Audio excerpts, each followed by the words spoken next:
Hello and नमस्कार दोस्तों, आप लोगों का बहुत बहुत स्वागत है साथियों जीएस मंच पर।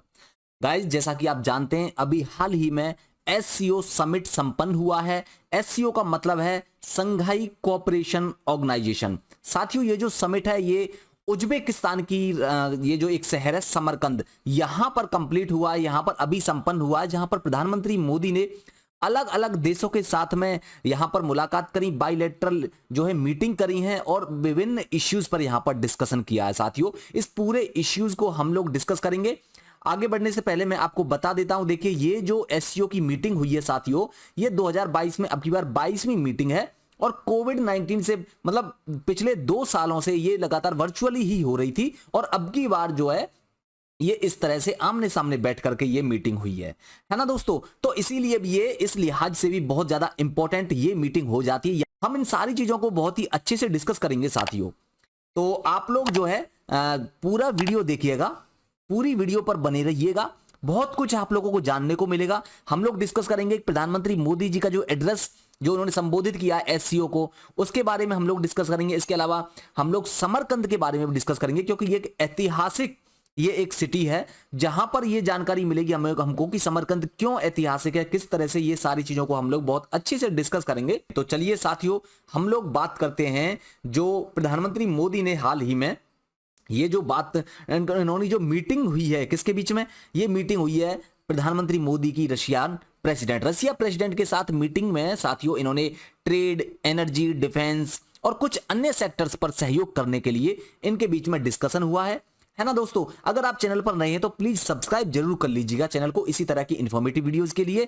और इसके अलावा हम बात करते हैं बाइलेटरल ग्लोबल इश्यू, जैसे कि अभी आप जानते हैं कि यहां पर जो है रशिया और यूक्रेन का युद्ध चल रहा है। प्रधानमंत्री मोदी ने इस मुद्दे को भी उठाया था कि आज का जो समय है वो युद्ध का समय नहीं है, वो बाइलेटरल इश्यूज को निपटाने का है, वो आपसी शांति और सहभाव और इसके अलावा सहयोग को बढ़ावा देने का ये समय है। तो जो है इन सारी चीजों पर डिस्कशन हुआ। इसके अलावा साथियों मैं बात करूं आपसे कि देखिए यहां प्रधानमंत्री मोदी ने जो एससीओ समिट को भी एड्रेस किया था।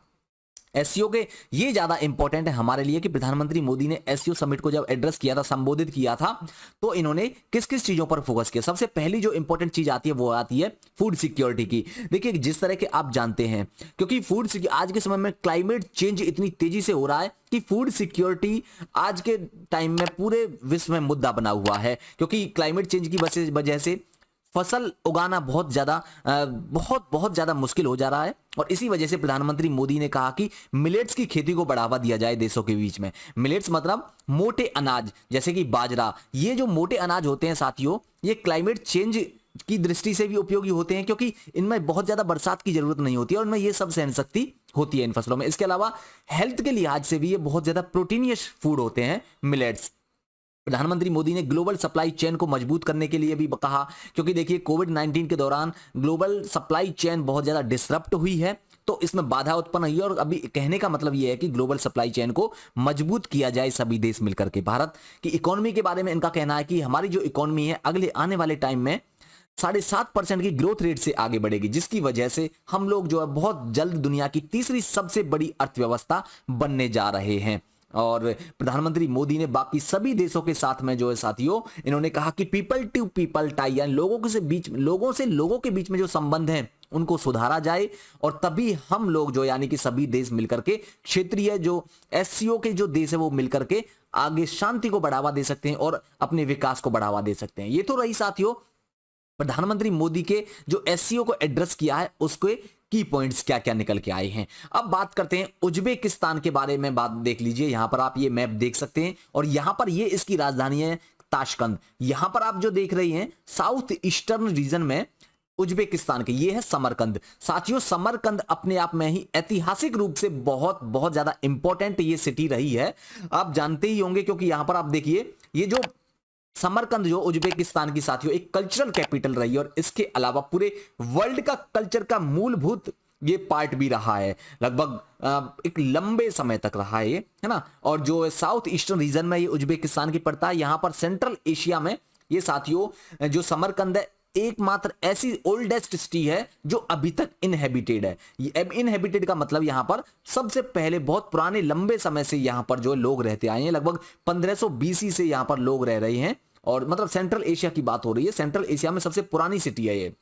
जब हमारे देश में वैदिक एरा स्टार्ट हो रहा था, वेदों की शुरुआत हो रही थी, वैदिक युग की शुरुआत हो रही थी, तो तभी से ही समरकंद में लोगों की बसावट शुरू हो चुकी थी साथियों। लगभग 1500 बीसी से भी पुरानी ये सिटी रही है। और जो समरकंद है साथियों, एक इंपॉर्टेंट आपको ट्रेड रूट जरूर पता होगा, सिल्क रूट, जो कि बहुत ही पुराना रेशम मार्ग जिसको हम बोलते हैं, हमारा जो प्राचीन रेशम मार्ग था जो होकर के गुजरता था जम्मू कश्मीर से, उसका भी एक सेंट्रल पॉइंट रहा है समरकंद। यहीं से होकर के ये ट्रेड रूट गुजरता था, ट्रेड होता था मेडिटेरेनियन एरिया में, यानी भूमध्य सागरीय क्षेत्रों में।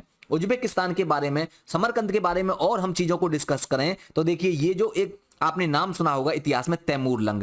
तैमूर लंग को सबसे पहले आप ये जानिए, उसको तैमूर लंग क्यों कहा जाता था? क्योंकि एक युद्ध के दौरान उसका दाहिना पैर साथियों क्षतिग्रस्त हो गया था, जिसकी वजह से उसको तैमूर लंगड़ा कहने लगे थे। और यहीं से ही ये निकल के आया नाम, लंगड़ा से ही तैमूर लंग, तो इसीलिए इसको तैमूर लंग के नाम से जाना जाता था। वैसे इसका नाम तैमूर था साथियों। इसको खूनी योद्धा के तौर पर मशहूर था और 1336 ईस्वी में इसका जन्म होता। यहां पर आप ये देख सकते हैं, ये है तैमूर लंग।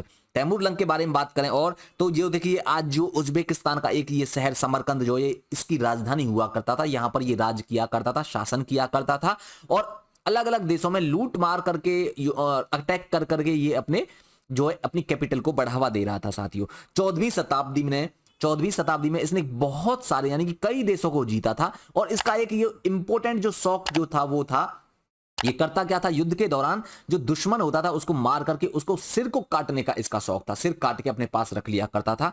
ये इसका अजीबोगरीब शौक था साथियों, है ना सब। और इसके बारे में कहा जाता है कि जब इसने अपनी कैपिटल, अपने मतलब शुरुआत करी थी शासन की, तो इसके पास में एक भी सिपाही नहीं था। आम लोगों को जोड़ा, उनको युद्ध नीति सिखाई और इस तरह से इसने एक बड़ी सेना खड़ी कर ली गई थी साथियों। और एक बेहतरीन सेना इसने बना ली थी तैमूर लंग के द्वारा। शरीर का इसका एक जो इंपॉर्टेंट चीज ये भी है, इसका जो शरीर का दायां हिस्सा था, दाहिना हिस्सा, वो बिल्कुल भी काम नहीं करता था, मतलब एकदम क्षतिग्रस्त था और एक तरह से ये विकलांग इसको कहा जा सकता है।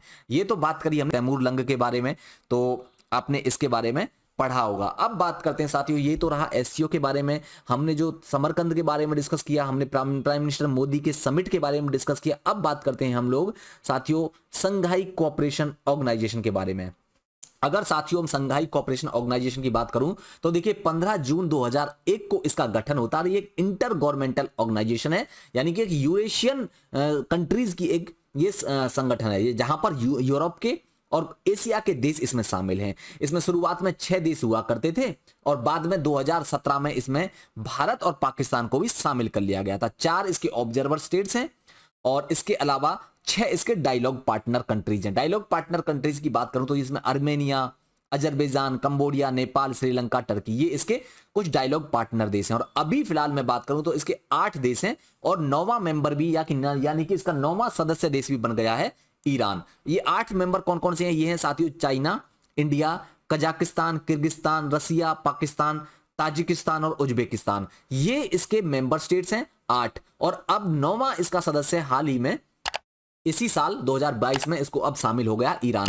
वो तो वैसे तो साथियों 2021 में ये डिसीजन लिया गया था कि ईरान को भी एससीओ का फुल मेंबर बना दिया जाए, लेकिन अब इसने एकदम साइन कर दिया और अब ये सदस्य बन गया ईरान। तो टोटल अब इसके जो सदस्य हो गए 9 सदस्य हो गए हैं। एससीओ की बात करें कुछ, ये कौन कौन से विषयों पर, कौन कौन सी चीजों पर फोकस करता है, तो देखिए 2001 से ही साथियों ये जो मतलब इस रीजन में एससीओ के जो मेंबर स्टेट्स हैं, मेंबर कंट्रीज हैं, उनके क्षेत्रों में जो टेररिज्म को बढ़ावा दिया जा रहा उसको रोकने, उसके अगेंस्ट फाइट करने की बात करता है ये।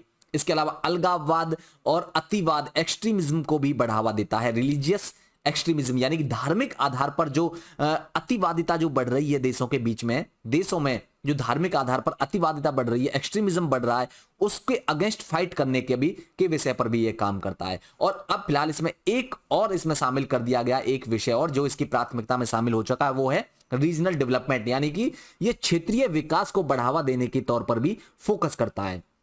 तो गाइज ये था एससीओ के बारे में और तैमूर लंग के बारे में, ये आपने चीजें डिस्कस करी हम लोगों ने, आपको समझ में आया होगा एससीओ क्या है। 22वां समिट जो कि कहां पर हो रहा है, ये हो रहा है साथियों कहां पर, हुआ मतलब हो नहीं रहा, हो चुका है। कहां पर? उज्बेकिस्तान की शहर समरकंद में, और उज्बेकिस्तान की राजधानी है ताशकंद। तो ये हमने सारी चीजें डिस्कस करी। उम्मीद करता हूं आप लोगों को सेशन जो है साथियों पसंद आया होगा, सब कुछ आप लोगों को अच्छा लगा होगा। तो इसी के साथ में वीडियो का एंड करते हैं। थैंक यू सो मच दोस्तों।